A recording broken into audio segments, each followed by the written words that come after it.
આગળ સમાચારમાં વાત કરીએ તો સુરતથી સમાચાર પ્રાપ્ત થયા છે। સુરતથી મહત્વપૂર્ણ સમાચાર સામે આવ્યા છે। કોર્પોરેટર જીતુ કાછડિયાના પુત્રનું મોત નીપજ્યું છે। આગના કારણે 17 વર્ષીય પુત્ર પ્રિન્સનું મોત નીપજ્યું। મોટા વરાછા વિસ્તારમાં બની ચકચારી ઘટના। મોડી રાત્રે ઘરમાં આગ લાગી હતી અને આગ લાગી ત્યારે 7 લોકો ઘરમાં હાજર હતા। પુત્ર ઘરમાં ફસાઈ જતા ગંભીર રૂપે તે દાઝી ગયો હતો। 17 વર્ષીય યુવાનનું ટૂંકી સારવાર દરમિયાન મોત નીપજ્યું છે। તો શોર્ટ સર્કિટના કારણે આગ લાગી હોવાની માહિતી પ્રાપ્ત થઈ છે। તો 17 વર્ષીય યુવાનનું મોત થતાં પરિવાર શોકમાં ગરકાવ થયો છે। તો કોર્પોરેટર જીતુ કાછડિયાના પુત્રનું મોત આગના કારણે 17 વર્ષીય પુત્ર પ્રિન્સનું મોત નીપજ્યું।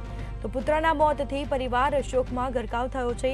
મોટા વરાછા વિસ્તારમાં ચકચારી ઘટના બની, જેમાં શોર્ટ સર્કિટના કારણે આગ લાગી હોવાની પ્રાથમિક માહિતી મળી આવી છે। આગ લાગી ત્યારે 7 લોકો ઘરમાં હાજર હતા, પરંતુ પુત્ર ઘરમાં ફસાઈ જતા તે ગંભીર રૂપે દાઝી ગયો હતો અને જે દરમિયાન ટૂંકી સારવાર દરમિયાન યુવકનું મોત થયું છે। 17 વર્ષીય યુવકનું મોત નીપજ્યું। કોર્પોરેટર જીતુ કાછડિયાના પુત્રનું મોત થયું। આગના કારણે 17 વર્ષીય પુત્ર પ્રિન્સનું મોત નીપજ્યું છે।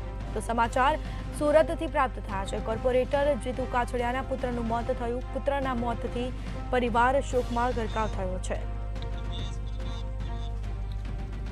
વધુ વિગતો સાથે સંવાદદાતા દિવ્યેશ પરમાર આપણી સાથે ફોન લાઈન પર જોડાઈ ગયા છે। જી, સુરતમાં કોર્પોરેટર જીતુ કાછડિયાના પુત્રનું મોત નીપજ્યું, આગની ઘટના બની હતી, શું માહિતી? ચોક્કસથી જે પ્રકારે આ સમગ્ર ઘટનાની વાત કરીએ તો મોડી રાત્રે જીતુ કાછડિયા જે છે તે સુરતના મોટા વરાછા વિસ્તારમાં આનંદધારા સોસાયટીમાં રહે છે અને ત્યાં મોડી રાત્રે 2 વાગ્યા આસપાસ અચાનક જ આગ લાગી હતી।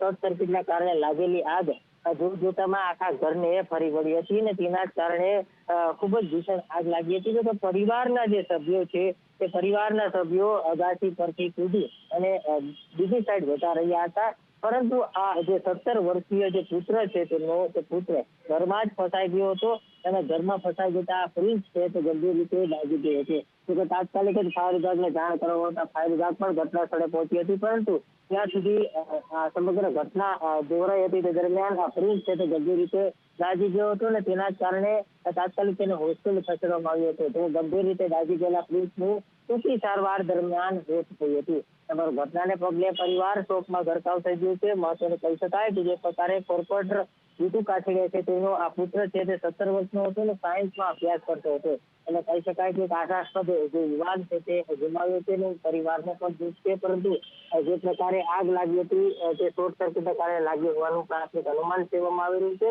હાલ સમગ્ર મામલે લાશને પોસ્ટમોર્ટમ અર્થે ખસેડી વધુ તપાસ શરૂ કરી। જી, તમામ જાણકારી આપવા બદલ આપનો આભાર। તો આગ લાગી ત્યારે 7 લોકો ઘરમાં હાજર હતા, પરંતુ પુત્ર ઘરમાં ફસાઈ જતા તે વધુ દાઝ્યો હતો અને જે બાદ ટૂંકી સારવાર દરમિયાન પુત્રનું મોત નીપજ્યું।